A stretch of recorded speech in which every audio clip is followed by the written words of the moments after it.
Le jeudi, vous le savez, c'est jour de sortie pour les hebdos. Bonjour Alexis Lacroix. Bonjour Steve Merci Nadjar. d'être avec nous. Vous êtes le directeur de la rédaction d'Actualité Juive. Actualité Juive qui célèbre cette semaine le premier anniversaire de sa nouvelle formule. Oui, on voulait marquer le coup avec les équipes, avec Yael Samama, avec Laurent Cohen-Coudard. Et c'est vrai qu'on l'a conçu comme un journal, un dossier dans le journal de témoignages. Témoignages de lecteurs, pour certains très impliqués dans le tissu de notre belle communauté.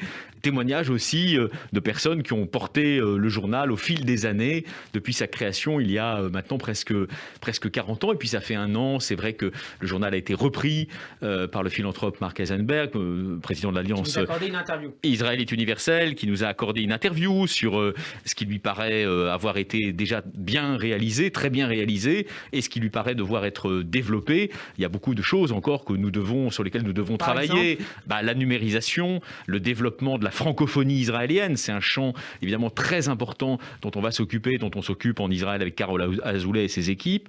Donc il y a encore plein de choses à faire. Hein. Oui, c'est une reprise qui pour l'instant est encore à un stade embryonnaire sur le plan des projets, mais c'est vrai que l'année que nous avons passée, c'est plutôt très bien passé. Et les témoignages que nous avons glanés auprès de lecteurs, de fidèles, d'amis, de David de Rothschild à Raïm Corsia montrent que c'est un journal qui plaît. Donc tout ça évidemment est assez encourageant. Alors faut pas, comme dit la sagesse populaire, faut pas s'endormir sur ses lauriers, mais ça veut dire qu'on est plutôt parti sur le bon chemin, sur un bon trend. Voilà, donc on voulait aussi parler de ça. Et puis c'est toujours touchant d'avoir des feedbacks, des lectures des uns et des autres, la perception de ce journal. Et c'est vrai que ce journal aujourd'hui représente dans le paysage de la francophonie, du monde journalistique francophone, une singularité puisqu'il est un pont de plus en plus actif entre nos deux pays, entre la France et Israël. Alexis, Actualité Juive renforce également cette rentrée sa couverture de l'actualité politique avec l'arrivée de nouveaux chroniqueurs, notamment le journaliste et réalisateur Serge Moiti.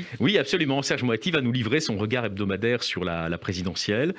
C'est toujours très intéressant de l'écouter. C'est un œil, Serge Moiti, d'ailleurs on a appelé avec Yael Samama la chronique l'œil de Moiti. C'est un œil, par définition, il est réalisateur de cinéma, il a filmé de nombreux responsables politiques, avec d'ailleurs beaucoup d'empathie, de compréhension empathique. L'empathie, au fond, vous savez, Moati va le montrer dans cette chronique, l'empathie, c'est souvent la meilleure façon de comprendre quelqu'un, même si on en combat par ailleurs les idées. Et il l'a montré avec de nombreux responsables publics. Jean-Marie Le Pen. Alors, par exemple, il l'a montré avec Le Pen, ça c'est vrai, il a filmé Le Pen, ce qui ne veut pas dire qu'il adhère à ses idées, hein, il le rappelle assez bien dans sa chronique d'ailleurs inaugurale. Puis il a filmé évidemment une figure comme François Mitterrand, dont il révérait l'intelligence. Néanmoins, il connaissait aussi les failles, peut-être la perversité de cet homme, mais son œil est un œil qui va nous aider à décortiquer ce qui se passe dans cette présidentielle. Et puis on fait monter en puissance aussi notre chroniqueur commun, le journaliste Michael Darmon, qui est chargé désormais des marches du Palais au sein du journal. Un mot, Alexis, sur la dernière affaire Zemmour, avec cette couverture de Paris Match qui fait tant parler depuis hier soir. Le polémiste qui sera, on l'a dit ce soir, sur BFM TV face à Jean-Luc Mélenchon. Alors, il y a beaucoup de choses à dire. Vous voulez qu'on commence par Paris Match Alors voilà, donc la couverture de Paris Match pose, à mon avis, un double problème. D'abord, c'est dans l'arène démocratique, d'une république démocratique qui se porte bien, c'est d'abord sur le combat des idées que doit se porter la confrontation politique et idéologique.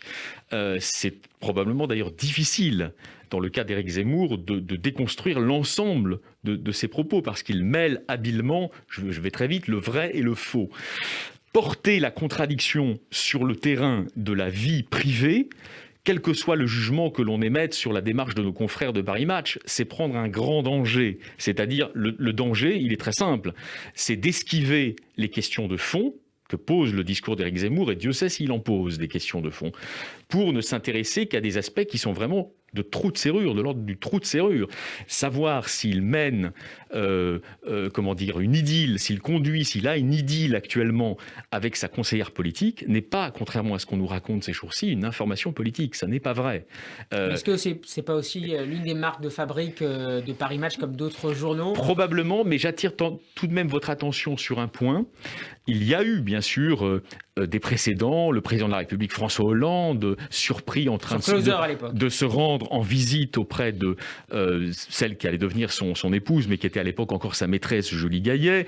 Il y a eu l'exposition contre lui, d'ailleurs contre Nicolas Sarkozy, de la redation à l'époque d'adultère de sa femme avec son futur mari à New York. Tout ça a existé.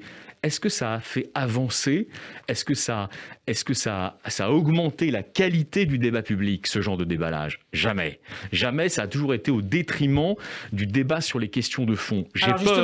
J'ai peur que cette forme-là, de Zemmour bashing contribue en fait à esquiver les vrais débats démocratiques et républicains que nous devons mener avec la pensée par ailleurs problématique d'Éric Zemmour. Le débat sur le fond, justement, en quelques secondes, Alexis, vous espérez assister à un débat intéressant ce soir sur BFM TV entre Jean-Luc Mélenchon et Éric Zemmour? Je n'ai pas d'espérance particulière. Je me doute qu'effectivement l'affiche choisie par Marc-Olivier Fogiel et ses équipes de BFM TV est une affiche entre guillemets jugée sexy dans notre langage, ce qui veut dire attirant pour le public. Ils en escomptent évidemment à BFM TV des audiences importantes. Néanmoins, je m'interroge sur le choix de la filiale, de la chaîne info du groupe Altice.